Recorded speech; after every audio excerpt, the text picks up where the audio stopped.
variations. I didn't notice any change in the look of the Tim Hortons building or some of the others that are up that way. Were they not required to comply? Well, I would say that I think our standards have changed since those buildings were built. That the community has changed its standards, and that's where, like I said, sometimes the standards change, and unfortunately, the more recent applicants are the ones that are affected by it. Well, in this case, we have to do all the drawings and renderings and send them into a company called Carter and Associates in Toronto, which do all the approvals for GM and Ford and a number of other dealerships. And they go through these manner tell us, but we're not complying with the image. And we try to get around it. When GM just came back and they just tell them no. And so what do you do? And you would say to answer your question, do you not want a GM dealership in here? Well, like I said, I guess the question in return is, what happens if we say no? I understand. I have one other question for staff, though. Right. In relation to the update to the local rural standard paved for the 40th, based on the sort of site layout drawings, it would appear that that side road, 40th Street, will be used for the vehicle carrier transport trucks to access the site. And so I'm just wanting to confirm that that's the case, that per some of the other dealerships there won't necessarily be the need for the car carriers to actually park on either 11th or 40th to unload, as well as will the upgrades to 40th be done to an effect that heavy transport trucks rolling over even that short length won't ultimately damage the roadbed, considering that it's very much a lower standard currently? Your Worship, the turning movements are shown on one of the appendices. And one of the requirements of the engineering department would be that they have a geotechnical engineer do road-based design for their wheel loading when their trucks won't service the site. Okay, thank you. Councillor Lyson. Excellent. Well, I'll vote to move this forward to the next step, which is obviously public hearing and regular council meeting, as we're just a committee at this point. I really do hope that you these pictures are seen, and you guys really do. They lost in, I guess, excitement of the significant tax that we are going to get from this development and on the edge of towns.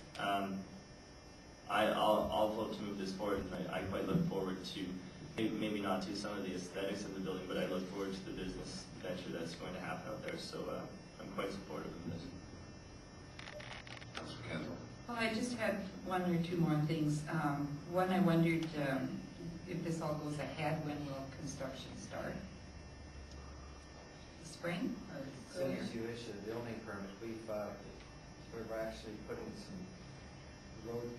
doing some work so we can get in at the site and start building. And hopefully, if there's approval on the 9th, we've already submitted for a building permit, and within a few days, we're supposed to town together, and we've got crew ready to go. So we'll have the roof on building early December.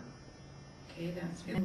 For staff, I just wanted to make sure these are the points that I want covered in that motion, and it's kind of ambiguous. So I would like to see the on-site storm management. That's in, right?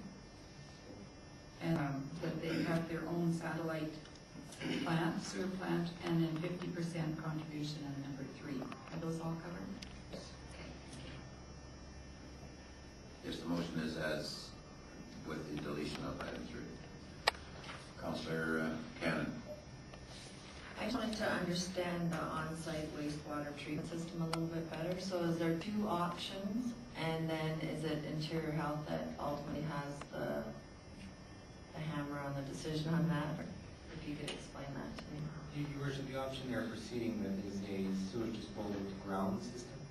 So that leaves 2 options in that. We look at the total discharge per day, and if it's less than 5,000 gallons per day, it comes under the Interior Health Authority. If it's over 5,000 gallons a day, it comes under the Provincial Ministry of Environment. So that's the option, they can get into one of those 2 options. So is it an actual unit that's on the ground, like, Yeah, I speak to that.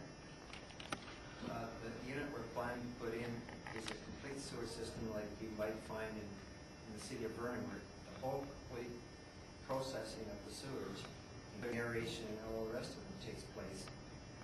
What comes out of there as far as wastewater is concerned is acceptable for spraying of, or dripping of, on plants. The water is so pure, and it has been used extensively throughout the lakes area where there's been concern by interior health as to any seepage going into the lakes that might cause problems.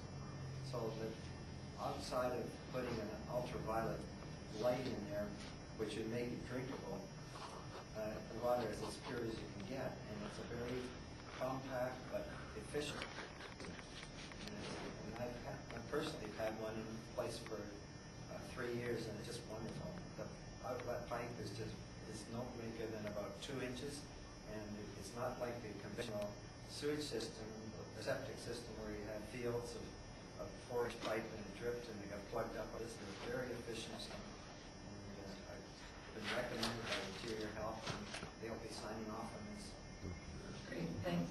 How are these systems monitored, or are they? There's a service contract taken out at the time of installation, and they're checked every quarterly, and we have a specialist that come in and do a number of tests, give us a report each time, and make sure that things like the audible alarms are working and everything else. So it's very tightly monitored. Sounds promising. And That staff, do we have any others similar in the city? No? I don't think we have any exact same system. It's just that the Interior Health Authority are, I guess, responsible to ensure that they're operational. They do not, I guess, do any inspection themselves unless they have a complaint or there is a problem. So they wait until it's too late before they really get into it. So who gets the data then that's collected quarterly? It's the responsibility of the property owner. So if there is a problem, then the property owner hopefully is gonna look after it? If there's a problem, the people that are actually doing the inspection are capable of repairing it. In other words, they are the supplier of the system. And as part of the maintenance of the system, or requirements of the system, they come every fix it, or it shouldn't require at that time, and they fix it. So there's no hesitation, a letter coming to us telling us they have to do it. They do it. Councilor Campbell? Well, I think it is the first for Salmon Arm, but it's my understanding that it's a similar system to what the new golf course is out on Bada Road, just probably a different size. But they, CSRD has them. They're out Salmon Valley Way.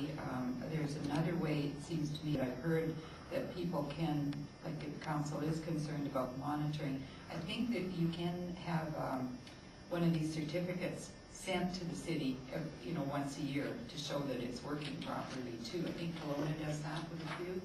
So this is not new technology at all, but it's new tech. Good. All in favor? Any opposed? Motion is carried.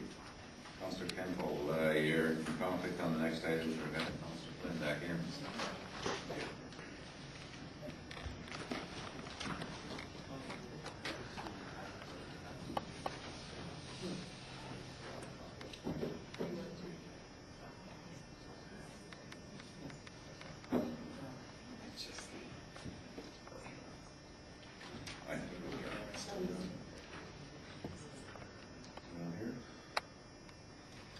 Our next item is item 4.3, CP bylaw amendment application number 2000-33. We have a motion. Moved by Councillor Itzan, seconded by Councillor Cannon. And again, Your Worship, the motion is as contained on page 43 and 44 of the agenda. Health and Services? Thank you, Your Worship.